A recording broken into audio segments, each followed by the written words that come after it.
살면서 우리가 정말 피하고 싶은 단어 중 하나가 바로 치매 아닐까 싶습니다. 네, 그렇죠. 소중한 기억들이 막 흐릿해지고 심지어 가장 가까운 가족도 알아보지 못하게 되는 그 상실감, 생각만 해도 참 두려운데요. 맞아요. 특히 우리 사회가 점점 고령화되면서 이게 남의 일 같지가 않잖아요. 그렇죠. 그런데 이런 걱정 속에서 정말 뜻밖의 소식이 들려왔습니다. 희망이라고 해야 할까요? 바로 비만 치료제로 알려진 약에서요. 네, 오늘 저희가 좀 깊이 파고들 이야기가 바로 그겁니다. 세계적인 제약사죠. 노보 노르디스크. 이 회사의 비만 치료제, 위고비나 오젬픽으로 훨씬 유명해진 그 성분, 세마글루타이드 있잖아요. 네네, 알죠. 이게 알츠하이머병 치료에도 어쩌면 상당한 효과를 보일 수 있다는 그런 최신 연구 결과들이 나오고 있습니다.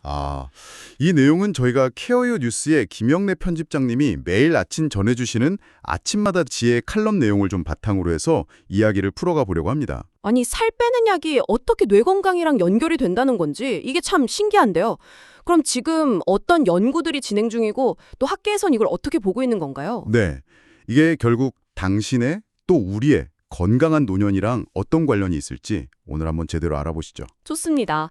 우선 이 세마글루타이드라는 약, 이게 어떻게 여기까지 왔는지 그 여정부터 한번 간단히 짚어볼까요? 네, 이게 원래는 제2형 당뇨병 환자분들 혈당 관리하려고 개발된 약이에요. GLP-1 계열이라고 하죠. 당뇨병 치료제였군요, 원래는. 네, 혈당을 안정적으로 조절하는 데 효과가 아주 뛰어났어요. 그게 입증이 됐었고요. 그런데 이게 어떻게 비만 치료제로 더 유명해진 거죠? 그 부가적인 효과 때문이었죠. 바로 체중 감량 효과. 이게 생각보다 훨씬 두드러졌던 겁니다. 그래서 위고비, 오젬픽 이런 이름으로 비만 치료 쪽에서 어마어마한 주목을 받게 된 거죠. 네, 정말 그렇죠. 거의 열풍 수준이었잖아요. 맞아요. 근데 이야기가 여기서 끝난 게 아니에요. 최근에는 또 다른 가능성이 보이기 시작한 겁니다. 다른 가능성이요? 네, 바로 뇌의 염증 반응을 좀 줄여주고 그 인지 기능이 떨어지는 속도를 늦출 수 있다. 이런 증거들이 나오기 시작한 거예요. 뇌 염증 감소랑 인지 기능 저하 지연이요. 와, 네, 그래서 알츠하이머 치료제로서의 기대감까지 막 높아지고 있는 그런 상황입니다. 여기서 진짜 근본적인 질문이 생기네요. 비만하고 치매가 도대체 무슨 상관이 있길래 하는 거죠. 네, 바로 그겁니다. 언뜻 들으면 전혀 다른 문제 같잖아요. 네. 근데 과학적으로는 그 연결고리가 점점 더 명확해지고 있어요. 보통 비만하면 그냥 살찐 거, 체중 문제 이렇게만 생각하기 쉬운데. 그렇죠. 근데 의학적으로 보면 그게 단순 체중 문제가 아니거든요. 몸 전체의 만성적인 염증 상태를 만들고 또 인슐린 저항성 같은 대사 불균형을 일으키는 질병으로 봐요. 전신 염증이랑 대사 불균형. 네. 그리고 이런 만성 염증이나 대사 이상이 뇌 건강에 좋을 리가 없다는 건 이미 여러 연구에서 밝혀진 사실이고요. 하긴 몸이 계속 안 좋으면 뇌라고 멀쩡할 순 없겠죠. 정확합니다. 몸이 계속 염증 상태에 있거나 아니면 혈당 조절이 잘 안 된다거나 하면 뇌세포들도 그 영향을 받아요. 과도한 포도당이나 염증 유발 물질에 계속 노출되는 거죠. 바로 이런 환경이 알츠하이머의 주범으로 꼽히는 그 아밀로이드 베타나 타우 같은 이상 단백질 있잖아요. 네, 들어봤어요. 이게 뇌에 쌓이는 걸 더 빠르게 만들 수 있다. 이런 가설이 상당히 설득력을 얻고 있습니다. 그러니까 결국 몸 전체의 어떤 대사 건강 상태가 뇌의 기능이랑 아주 직접적으로 연결되어 있다 이 말씀이시네요. 네, 핵심은 바로 그거예요. 분리해서 생각할 수가 없는 거죠. 그렇다면 이 세마글루타이드가 이 연결고리 안에서 구체적으로 어떤 역할을 해줄 수 있을 거라고 기대하는 건가요? 지금까지 나온 연구들을 보면요. 세마글루타이드가 원래 기능인 혈당 조절 외에도 뇌 안의 염증 반응을 직접적으로 좀 줄여주는 것 같다. 직접적으로요? 네. 그리고 신경세포가 받는 스트레스? 그것도 좀 완화시켜주는 효과가 있지 않나 이렇게 보고 있는 거죠. 혈당 조절하면서 동시에 뇌 염증도 줄이고 신경세포 스트레스도 완화하고 여러 가지 일을 하네요. 그렇죠. 말하자면 몸의 대사 균형을 잡아주면서 동시에 뇌도 보호하는 두 가지 길로 작용할 수 있다는 가능성. 이게 바로 알츠하이머 치료제로서 기대를 모으는 이유입니다. 이런 가능성을 제대로 확인하려고 노보노르디스크가 정말 어마어마한 규모의 임상시험을 시작했다고 들었어요. 네, 맞습니다. 지금 초기 알츠하이머 진단을 받은 환자분들 한 1,800명 정도를 대상으로 3상 임상시험이 진행 중이에요. 1,800명이요? 엄청나네요. 네. 전 세계 30개국에서 참여하고 하고요. 기간도 3년이나 걸립니다. 알츠하이머 연구 분야에서는 정말 보기 드문, 전례 없는 규모의 프로젝트라고 할 수 있죠. 이 연구를 이끄는 전문가 중 한 분, 크리스티안 웰셔 교수 같은 분은 이걸 뭐 알츠하이머 분야 역사상 가장 큰 임상시험 이렇게 부른다면서요? 네. 그러면서 이 GLP-1 계열 약물이 염증 조절을 통해서 치매 진행을 늦출 가능성에 대해서 아주 큰 기대를 나타내고 있습니다. 네. 심지어 이 시험이 결정적인 해답, 디피니티브 앤서를 줄 수도 있다. 이렇게까지 이야기할 정도니까요. 와, 결정적인 해답이라. 기대가 크네요, 정말. 물론 이전에도 좀 긍정적인 신호들이 없었던 건 아니에요. 일부 연구에서는 세마글로타이드 복용한 그룹이 가짜 약 먹은 그룹보다 치매 진단 위험이 눈에 띄게 낮았다. 이런 보고도 있었고요. 아, 그렇군요. 네, 또 다른 연구에서는 한 2년 반 정도 지켜봤더니 위험도가 21%에서 43% 정도 감소하는 경향을 보였다. 이런 결과도 있었죠. 이게 뭐 알츠하이머를 완치시킨다 이런 건 아니겠지만요. 그쵸. 완치는 아니죠. 그래도 병이 진행되는 속도를 통계적으로 의미 있게 늦출 수 있다는 증거 자체가 워낙 드물잖아요, 이 분야에서는. 맞습니다. 그게 굉장히 어려운 일이거든요. 그래서 이번 대규모 임상 결과에 정말 전 세계의 눈과 귀가 쏠리고 있는 겁니다. 그런데 모든 전문가들이 다 똑같이 생각하는 건 아니겠죠. 분명히 좀 신중하게 봐야 한다는 목소리도 있을 것 같은데요. 네, 당연히 그렇습니다. 과학계의 시각이 뭐 하나로 딱 모이는 경우는 드물죠. 기대가 큰 만큼 아주 신중하게 접근해야 한다는 의견도 분명히 있어요. 그렇죠. 여기서 또 중요한 질문이 나오는 거죠. 이 약이 과연 병의 뚜리, 그 근본 원인을 건드리는 거냐, 아니면 그냥 증상이 나타나는 걸 좀 늦추는 거냐 하는 문제예요. 아, 그게 중요하네요. 원인 치료냐, 증상 완화냐. 네. 예를 들어서 임페리얼 컬리지 런던의 이반 코이체이 교수 같은 분은 세마글루타이드가 염증 줄이는 효과는 뛰어난 것 같다. 하지만 알츠하이머의 핵심 병리라고 할 수 있는 그 아밀로이드 단백질 쌓이는 것 자체를 직접 막는 데는 좀 한계가 있을 수 있다. 이렇게 지적해요. 그러니까 병의 원인보다는 염증이라는 결과 쪽에 더 효과적일 수 있다. 이런 분석이군요. 네, 그런 관점인 거죠. 또 런던 대학교 UCL의 아주 저명한 신경학자신데 존 하디 교수님도 비슷한 맥락에서 말씀하세요. 아직 이 약이 치매 진행 그 자체에 직접적인 영향을 준다는 강력한 증거는 좀 더 필요하다. 아, 증거가 더 필요하다. 네. 하지만 혈관 건강을 좀 좋게 하거나 염증을 줄여서 뇌에 간접적인 이득을 줄 가능성은 충분히 있다. 이렇게 보고 계시고요. 종합해보면 전문가들 사이에서도 효과 자체의 가능성은 어느 정도 인정하는 분위기인 것 같네요. 하지만 그게 알츠하이머라는 이 복잡한 병의 근본적인 과정을 얼마나 바꿀 수 있을 거냐, 그 깊이나 방식에 대해서는 아직도 지켜봐야 한다. 뭐 이런 거군요. 정확합니다. 아직 논의가 진행 중이고 더 확실한 증거, 특히 이번 대규모 임상시험 결과를 기다리고 있는 거죠. 네. 그리고 이 연구는 단순히 뭐 과학적인 효능 문제, 이걸 넘어서요. 우리 사회가 풀어야 할 여러 현실적인 질문들도 함께 던지고 있습니다. 이 문제를 좀 더 큰 틀에서 볼 필요가 있어요. 그렇죠. 이제 평균 수명이 계속 늘어나서 80세를 훌쩍 넘는 시대인데 그냥 오래 사는 게 아니라 건강하게 나이 드는 것, 특히 뇌 건강을 지키는 게 정말 중요해졌잖아요. 맞아요. 전 세계적으로 알츠하이머 환자가 벌써 5천만 명이 넘는다고 하고요. 5천만 명이요? 와. 2050년이면 이게 2배다 될 거다 이런 예측까지 나오니까요.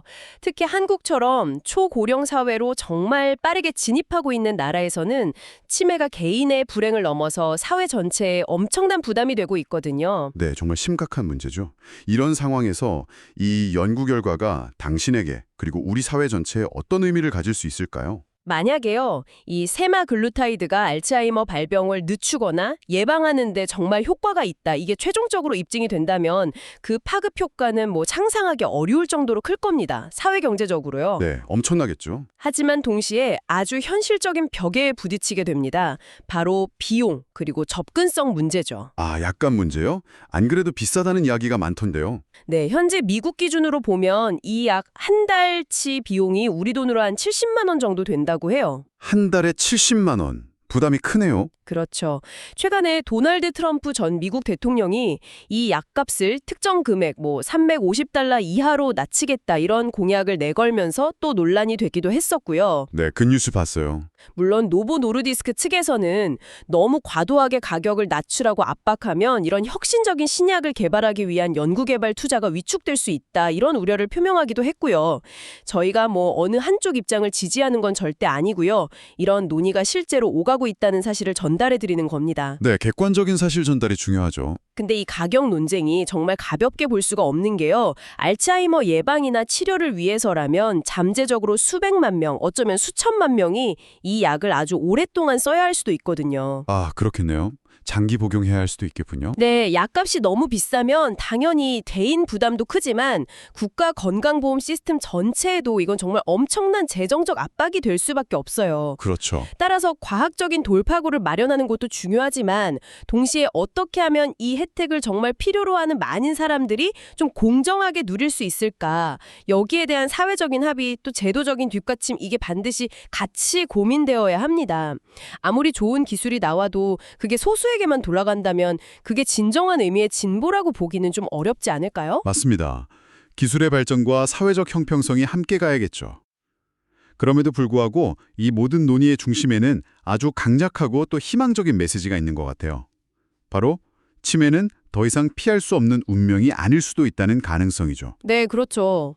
여기서 우리는 질병이나 노화를 바라보는 관점 자체가 좀 바뀌는 걸 목격하는 것 같습니다. 네, 맞아요. 최근에 많은 연구들이 우리가 일상에서 충분히 조절할 수 있는 요인들, 예를 들면 비만 관리, 당뇨다 고혈압 관리 잘하는 거, 금연하는 거, 꾸준히 운동하는 거, 이런 것들이 알츠하이머 발병 위험을 낮추는데 아주 중요하다는 걸 계속 강조하고 있거든요. 네, 생활 습관의 중요성이요. 네, 즉 건강한 생활 습관 자체가 아주 강력한 예방책이 될 수 있다는 거죠. 바로 이 지점에서 세말글루타이드 같은 약물의 역할이 좀 새롭게 해석될 수 있겠네요. 그렇습니다. 단순히 병이 생긴 후에 치료하는 약, 이걸 넘어서요.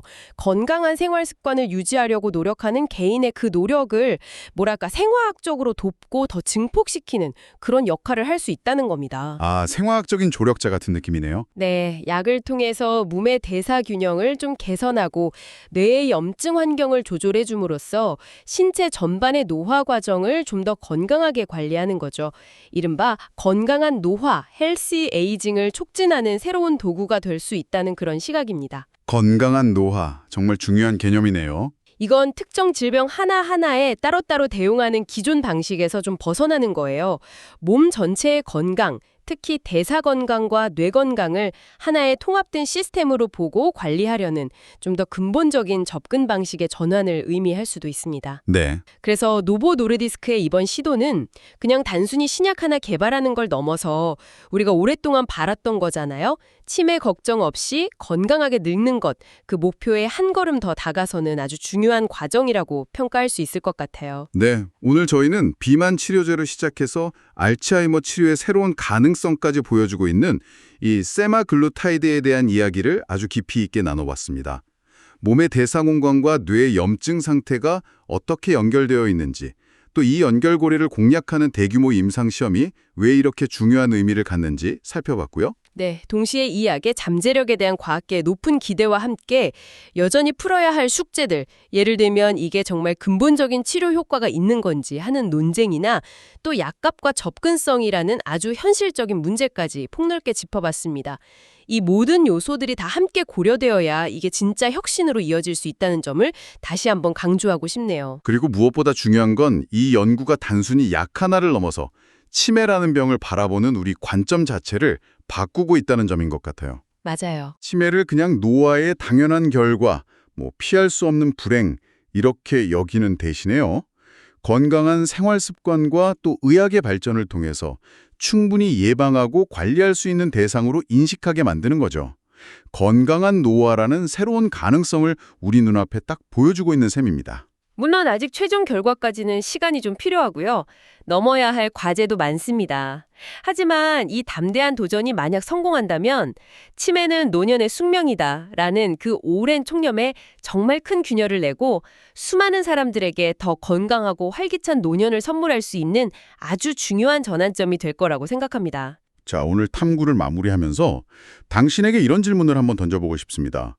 만약 이런 연구들이 계속 성공을 거둔다면 미래의 치매 관리는 과연 어떤 모습일까요? 지금처럼 증상이 나타난 후에야 대응하는 게 아니라 훨씬 더 이른 시기부터, 어쩌면 중년기부터 우리 몸의 대사 건강이나 염증 상태를 적극적으로 관리함으로써 인지기능 저하 자체를 예방하는 시대로 나아가지 않을까요? 더 나아가서 혹시 우리가 지금 전혀 다른 목적으로 쓰고 있는 약들 중에도 아직 발견하지 못한 뇌 건강의 비밀 열쇠가 숨어 있는 건 아닐까요? 당신의 생각은 어떠신가요?